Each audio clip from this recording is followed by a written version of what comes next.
C'est le moment de notre rencontre politique. Comme c'est de mise tous les jours, on accueille un représentant d'un des principaux partis. Je suis avec André Fortin, qui est chef de l'opposition officielle à l'Assemblée nationale et député de Pontiac pour le Parti libéral du Québec. Je suis moi-même un ancien de l'Outaouais, donc je vous salue, André Fortin, de représentant de l'Outaouais à représentant de l'Outaouais. Bon, parlons du Parti libéral du Québec. Merci d'être avec nous déjà. Vous avez un désir, puis évidemment, en bon représentant du Pontiac, de rapprocher le PLQ des régions. Hein. C'est ce qu'on a entendu ces derniers jours. Beaucoup de gens perçoivent le Parti libéral du Québec comme étant un parti des villes. Qu'est-ce qui vous fait croire, en fait, que les électeurs là, pourraient avoir envie de vous redonner confiance là, aux quatre coins de la province? Ben, d'abord parce qu'on va proposer. Quand on se promène, comme tous les partis politiques le font là, depuis plusieurs mois, quand on se promène aux quatre coins du Québec, ce qu'on entend, c'est que les différentes régions considèrent que le rapport avec Québec, le rapport entre Québec et les régions, il doit être changé. Que le fameux mur à mur là, qui est imposé à partir de Québec, ça fonctionne pas pour à peu près tout le monde dans à peu près toutes les régions. Alors, quand on voit ces jours-ci là, que même le gouvernement de la CAQ commence à comprendre ce message-là dans les derniers mois avant la campagne électorale, puis ils nous disent, maintenant, on va faire autrement que du mur à mur. Disons que je pense que les Québécois sont à même de reconnaître là, que c'est dans l'ADN de ce gouvernement-là de faire du mur à mur. Nous, on veut proposer des choses différemment, que ce soit en santé, que ce soit en agriculture, en foresterie. Les exemples sont nombreux de façons qu'on peut faire pour accommoder différentes régions parce que leurs besoins sont tous différents. Vous reprenez cette expression là, qui est celle, je crois, de Christine Fréchette, le mur à mur.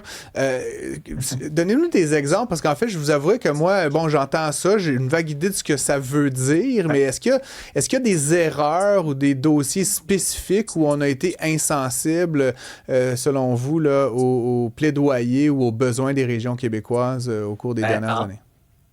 En fait, la liste, elle est longue. Je vais vous en donner quelques exemples. Puis c'est vrai, quand on entend Christine Fréchette aujourd'hui dire le mur à mur, ça fonctionne pas, c'est très général. Alors, il faut vraiment s'attarder à comment on peut changer ça.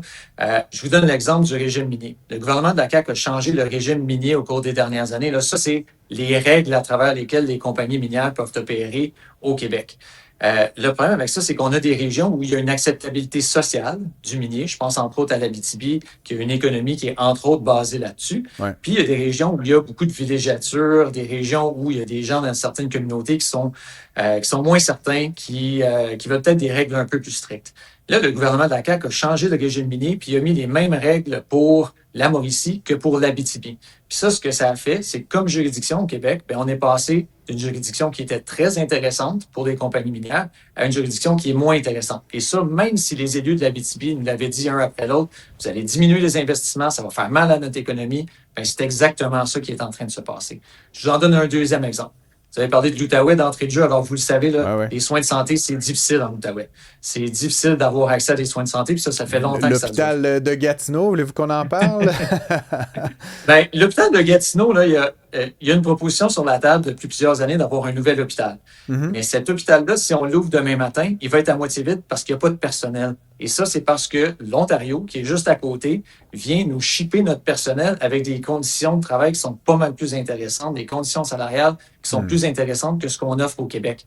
Pourquoi est-ce que l'Outaouais, qui sait que c'est ça la solution, là, et qui la demande depuis des années, on ne pourrait pas avoir des conditions de travail qui sont similaires à celles de l'Ontario, qui sont différentes du reste du Québec, pour qu'on puisse retenir notre main-d'œuvre? C'est ce genre de proposition-là à laquelle Québec fait la sourde oreille depuis longtemps, mais qui peut faire une vraie différence dans les régions.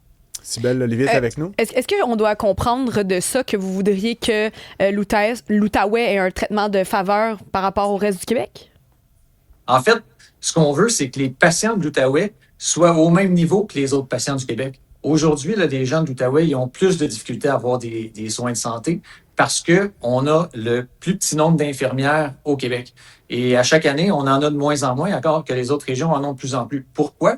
Pas parce qu'on un peu parce qu'on en forme moins, mais parce qu'on les retient pas.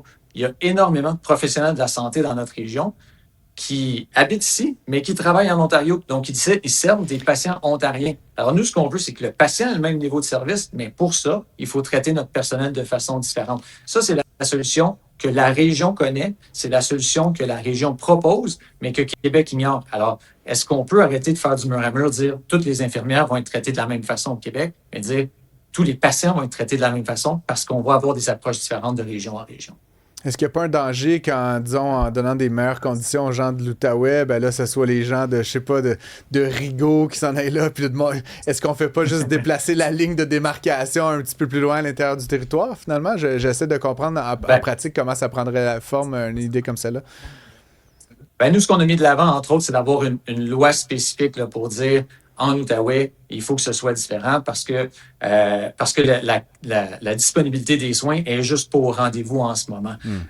Est-ce qu'il y a d'autres régions peut-être qui peuvent avoir des besoins similaires? Mais c'est ça, arrêter le mur à mur. C'est pas juste une formule vide comme ce que la CAQ nous propose en disant on n'en fait plus. C'est d'arriver avec des propositions tangibles selon ce que les régions nous demandent pour répondre aux besoins des citoyens dans chaque région.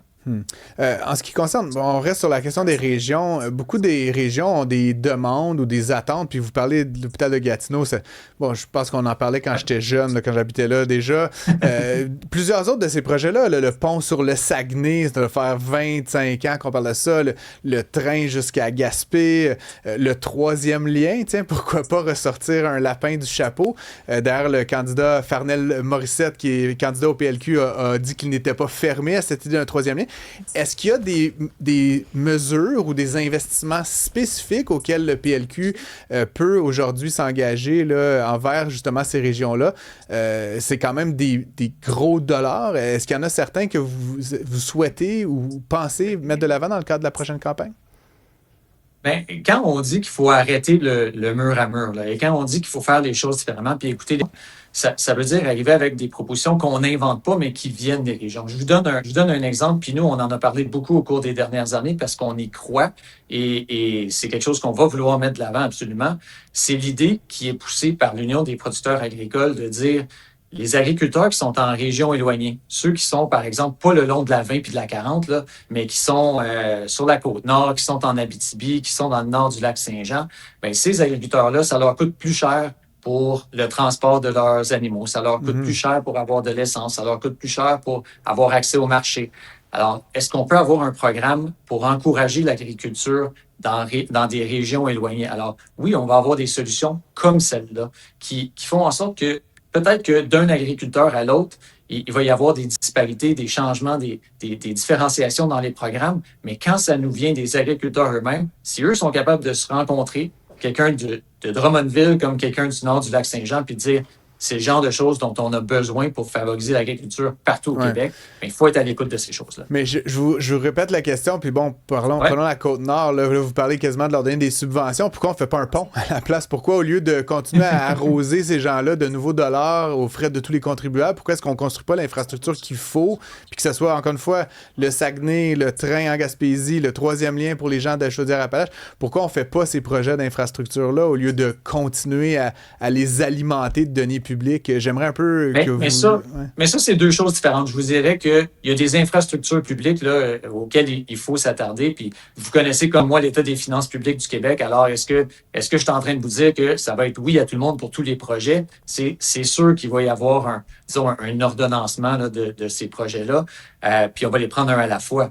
Mais ça demeure qu'il y a des besoins qui sont différents dans certaines régions, puis c'est ça qu'il faut faire différemment au Québec, là, de traiter tout le monde de la même façon. Ça ne fonctionne pas, ça ne répond pas aux besoins des régions, que ce soit dans le minier, que ce soit en santé, que ce soit en agriculture, que ce soit en immigration. Il faut arrêter de faire les choses de la même façon. André Fortin, en concluant, je vous pose une question. En octobre de l'année dernière, là, il y a près d'un an, le chef du PQ, Paul Saint-Pierre Plamondon, s'est engagé à couper substantiellement, là, il n'a pas dit de chiffre, mais substantiellement les subventions auprès des entreprises avec l'idée qu'en contrepartie, on allégerait la fiscalité. Quand on parle de développement des régions, moi, parfois, là, puis pour avoir été 8 ans là, sous la CAQ, j'entends beaucoup, on va faire des chèques aux régions, on va donner des subventions aux régions, on va essentiellement dépenser davantage d'argent public. Est-ce que le PQ peut s'engager, comme le fait le PQ, à limiter la voilure de l'État puis à simplifier la fiscalité, ou est-ce que ça consiste encore une fois à donner des cadeaux à chacune des régions individuellement? Ben, moi, je vous dirais que la différence avec l'approche caquiste là, actuelle, c'est qu'on dirait qu'ils aiment beaucoup donner des grosses subventions à des grosses entreprises pour couper des gros rubans puis faire des grosses conférences de presse. Nous, ce qu'on veut, c'est offrir de la prévisibilité, entre autres à nos PME puis à nos petites entreprises. Et ça veut dire arrêter de changer des règles constamment. Ça veut dire leur donner un cadre, que ce soit un cadre réglementaire qui est stable pour qu'ils sachent exactement ce qui s'en vient. C'est ça que les entrepreneurs nous demandent. Ils nous disent, au lieu de donner des subventions énormes à gauche, à droite, donnez-nous un cadre qu'on peut comprendre, qu'on peut respecter, qui ne changera pas avec le temps, puis qui nous donne une prévisibilité pour nos entreprises. C'est un peu ça qui est notre approche au Parti libéral. C'est peut-être différent du PQ, c'est très différent de la CAQ, mais je pense que c'est en dessous du moins, c'est ce qu'on entend de la part des entrepreneurs qui est nécessaire pour leur permettre d'avancer. Donc, plus de prévisibilité, plus d'accessibilité auprès des particularités de chacune des régions du Québec. André Fortin, merci beaucoup d'avoir été avec nous. Je rappelle que vous êtes chef d'opposition officielle à l'Assemblée nationale et député de Pontiac pour le Parti libéral du Québec. Bonne journée.